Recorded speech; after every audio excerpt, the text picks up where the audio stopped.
압력이 한쪽으로 몰리면서 심할 경우에는 파손이 되는 경우가 있기 때문에 우리가 좀 유익 있게 확인을 해야 됩니다. 우리가 운전을 하면서 차량 경고등이 들어오기만 해도 운전하는 내내 불안해서 제대로 집중이 잘 안 되는데요. 운전을 하다가 타이어 옆면이 찍혔다, 갑자기 큰 소리랑 같이 옆면이 뜯겼는데 그 상태로 우리가 고속주행을 하거나 가까운 데를 이동만 하더라도 타이어가 터지는 거 아니야? 하면서 불안한 마음이 계속 올라올 수밖에 없습니다. 특히 타이어 옆면이 찍히는 경우는 운전을 5년 10년 하시더라도 그렇게 자주 경험하는 일이 아니기 때문에 이런 상황에서 어떻게 대처하고 어떻게 해결해야 되는지 모르는 경우가 더 많기 때문에 제가 영상을 준비했는데요. 우선 너무 중요한 내용이니까 제가 결론부터 한번 말씀드리겠습니다. 그래서 내가 운전을 하다가 타이어 옆면이 이렇게 찍혔다 그러면 90%는 타이어를 교체해야 되고요, 10% 정도는 탈수가 있는 상황이에요. 그래서 제가 어떤 상황에서 타이어를 사용해도 되는지, 그리고 어떤 상황에서는 무조건 교체를 해야 되는지 그 제대로 된 사례를 가지고 왔는데요. 그 사례랑 왜 위험한지에 대해서 알려드릴게요. 우선 타이어 옆면 같은 경우는 바닥면과 다르게 보강제가 그렇게 많이 들어가 있지가 않습니다. 그렇기 때문에 옆면이 찍혔을 경우에는 보통은 50% 이상 타이어 옆면이 파손이 되는 경우거든요. 타이어 사이드월 옆면의 주 기능은 수축과 팽창을 하면서 승차감을 높여주고 차량의 운행에 도움을 주는데요.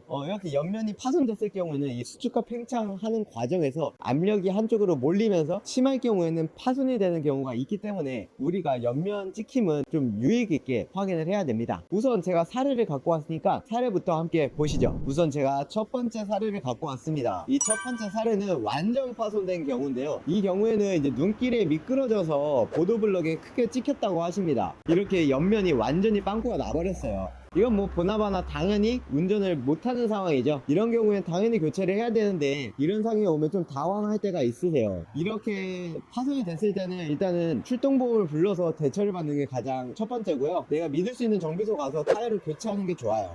타이어 옆면이 보면 이렇게 얇은데 이게 실밥 같은 게 하나 보이죠? 우리가 옆구리가 파손됐을 때 실밥이 보인다 그러면 진짜 50% 이상 뜯겼다고 보시면 되는 거예요. 두 번째 사례는 사실 제가 이제 인위적으로 한번 만들어 봤어요. 이렇게 찍힌 차량들 잘 안 들어와서 여기 보시면 여기는 옆면이 찍히고 실밥이 살짝 보이게 됩니다. 이렇게 실밥이 살짝 보이면 이때는 무조건 교체를 해줘야 돼요. 이렇게 실밥이 보였다는 것 자체가 50% 이상 뜯겼기 때문에 나타나는 거기 때문에 이 정도 이렇게 하얀색 실선이 보이면 무조건 교체를 해야 되고, 요거 같은 경우는 이렇게 조금 뚫리기도 했습니다. 요 실밥에서 조금만 더 들어가면 이제 바로 구멍이 나는 상황이 되겠죠. 그러니까 우리가 타이어 옆면이 찍혔을 때는 실밥이 보이냐 안 보이냐 이 기준을 가지고 교체 여부를 판단하면 좋겠습니다. 이제 고객님들이 제일 많이 오셔서 물어보는 게 이거예요. 옆면이 뜯겼는데 실밥이 보이진 않죠. 그래도 이거 사도 되냐 물어보시면서 이거 본드로 한번 붙이고 싶다 라는 이야기들을 가장 많이 하세요. 근데 이건 본드로 붙인다고 되는 문제는 아니죠. 일단은 고무가 갖고 있는 결합력이 떨어졌기 때문에 우리가 본드를 붙인다고 해서 여기가 강화가 되는 게 아닙니다. 그래서 저는 이 정도 넓게 파손이 됐으면 좀 교체를 하는 게 낫지 않을까. 저 같은 경우는 이렇게 파손이 되고 본드를 붙이고 고속도로는 못할 것 같아요.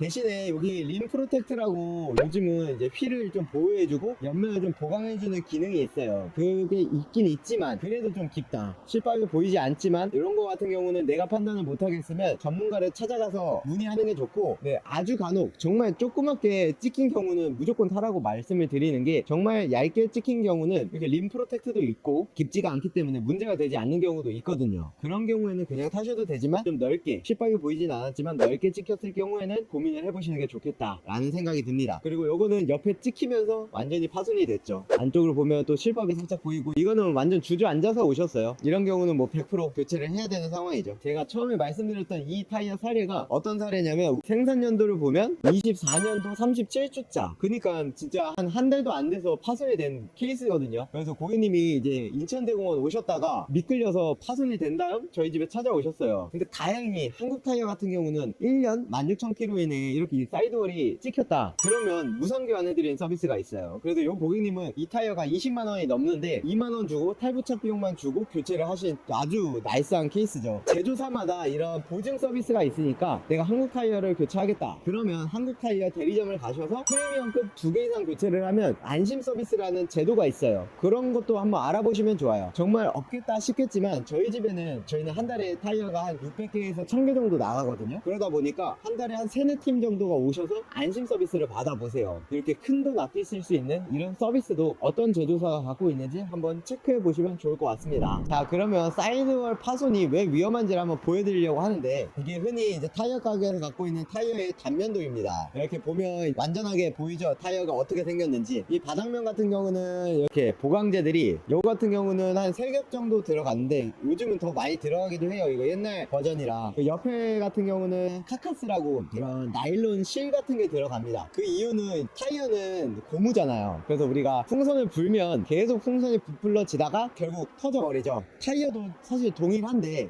공기압을 계속 넣게 되면 점점 부풀다가 터져버리겠죠. 하지만 우리는 엔진 무게도 버텨야 되고 뭐 운전을 하면서 큰 충격에도 이 고무가 터지면 안 되거든요. 그래서 공기압을 넣지만 중간에 나일론 실이 있어가지고, 실은 아무리 당겨도 팽창하고 더 늘어나진 않잖아요. 그렇게 형태를 유지해주는 역할을 합니다. 그래서 공기압을 아무리 많이 넣어도 형태가 유지되고, 거기서 이제 우리가 운전을 하면서 충격을 받으면 옆에가 이렇게 눌리면서 충격을 완화해주기도 하고요, 충격을 흡수해주기도 하죠. 대신에 옆면까지 철심처럼 보강제가 들어가게 되면 우리가 마차처럼 아주 딱딱하게 되죠. 옆면이 찍혀서 위험할 일은 없겠지만 우리가 운전을 하는 내내 엄청 달그락달그락 거리면서 불편하게 운전할 수밖에 없고, 여러가지 타협점을 맞춰서 제조 회사에서도 옆면은 좀 부드럽게 만들고 있어요. 그래야 우리가 승차감 있게 부드럽게 운전을 할 수 있으니까요. 대신에 이제 옆면을 보면 이렇게 얇은 나일론 실이거든요. 이게 실밖에 없기 때문에 이걸 한 겹이라고 해요. 한 줄이 쭉 들어갔으니까. 여기가 찍히게 되면 나일론 실이 보이면 50% 정도는 이제 파손이 된 거예요. 이 파손이 됐을 때는 평소에는 괜찮지만 우리가 포토를 밟거나 이제 차 무게가 1톤이 다 넘어가잖아요. 순간적인 힘으로 측면이 파손이 되는 경우가 있으니까 옆면이 파손이 되면 교체를 해라, 이 말이 바로 이 구조적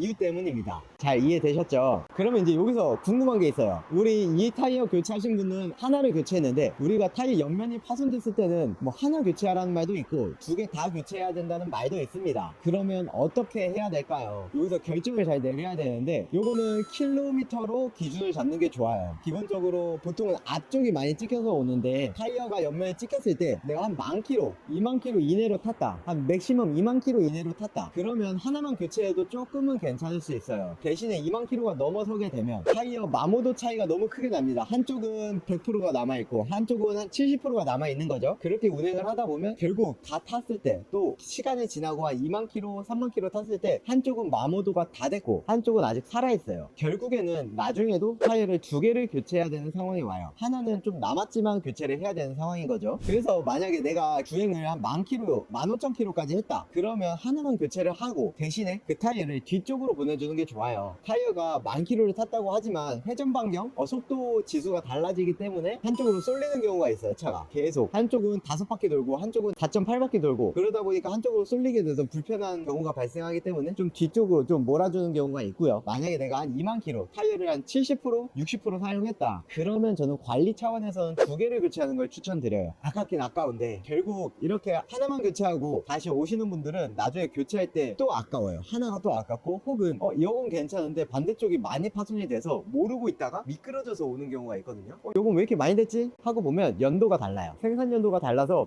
내가 한쪽 타이어만 보다 보니까 괜찮은 줄 알았는데 알고 보니까 3, 4년 전에 내가 타이어 하나를 교체를 했던 거죠. 그래서 한쪽은 미끄럽고 한쪽은 괜찮고 해서 오는 경우도 있어요. 우리가 타이어라는 거는 한 2, 3년에 한번, 빠르면 늦으면 5년에 한번 교체를 하기 때문에 이런 교체를 할 때, 한 번 할 때 관리가 편하게 교체를 해주는 게 좋습니다. 그래도 내가 조금 이제 좀 부담이 된다, 하나를 교체해야 된다 그러면 뒤쪽 2개가 괜찮으면 괜찮은 거 2개를 앞쪽으로 몰아주고 새 거 하나를 뒤로 모는 게 좋아요. 그래야 관리하기가 편하니까 그런 식으로 하나 혹은 2개를 교체해야 되는데, 내가 교체하고 나서 20,000km가 넘었다 그러면 2개 교체하는 걸 좀 추천을 드립니다. 그리고 만약에 내가 부담이 된다, 그럼 하나를 교체하되 뒤쪽으로 보내주고 내가 좀 기록하고 알고 있어야 됩니다. 그 타이어 기준이 아니라 교체하지 않은 타이어 기준으로 교체 시기를 잡아주는 걸 추천드리고요. 자, 오늘은 이렇게 타이어 찍힘에 대해서 한번 알아봤습니다. 워낙 지금 눈도 많이 오고 타이어 찍혀서 오는 케이스도 많아요. 지금 한 7대 8대 이상은 타이어 옆면에 찍혀서 오시거든요. 이렇게 눈이 오고 눈길, 얼음길, 이때 미리 타이어 교체하는 게 내 안전과 시간과 정신 건강에 좋으니까 내 타이어 미리미리 스스로도 한번 체크해 보시고요. 요즘 겨울철이라 저희는 엄청 바쁘거든요. 예약 차량도 많고 그냥 오시는 손님들도 많고, 그래서 이렇게 바쁜 시즌에는 타이어 교체를 하러 갈 때 좀 시간적 여유를 두고 오시는 걸 추천드려요. 막 급하면 작업자들도 빨리 하면 좋은데 빨리 하다 실수할 수도 있는 거고, 사람인지라 그러니까 여유롭게 좀 내가 괜찮은 시간 예약하고 오시면 아마 타이어 교체하는데 더 꼼꼼하게 봐주실 겁니다. 저희도 이번 달에는 1000개 이상 교체를 했어요. 그만큼 눈이 폭설이 한 번에 내리다 보니까 그 증상을 느끼고 오시는 분들이 정말 많았습니다. 좀 더 추천드리자면 내가 미리 보고 9월, 10월 이때 교체를 하면 할인 이벤트도 제주사에서 많이 합니다. 그럴 때 하면 괜찮고 이런 겨울철에 하면 뭐 이벤트도 별로 없어요. 미리미리 교체하는 거 추천드리고요. 많은 분들이 저한테 전화를 주시는데 경상도나 뭐 전라도 혹은 뭐 서울 저 먼 노원구 이쪽에서도 전화를 주시거든요. 근데 이제 머니까 오시기는 좀 부담이 되죠, 당연히. 그래서 타이어 제품 이런 걸 문의 주시는데 혹시 내가 사는 지역 정비소 믿을만한 뭐 실내에 있는 정비소나 타이어 가게를 알고 싶다 하시는 분들 뭐 댓글을 남겨주시면 제가 수소문을 해서 정말 좋고 신뢰 있고 멋지게 운영하는 정비소를 한번 추천해 보려고 합니다. 만약에 그런 지역이 있거나 원하시는 게 있으시면 제가 그런 컨텐츠들도 만들어 볼 테니까 댓글로 많이 작성해 주시기 바랍니다. 자, 그러면 이제 점점 더 추워질 거니까 안전하게 운전하시고요. 다음에 더 좋은 영상으로 찾아뵙겠습니다. 감사합니다.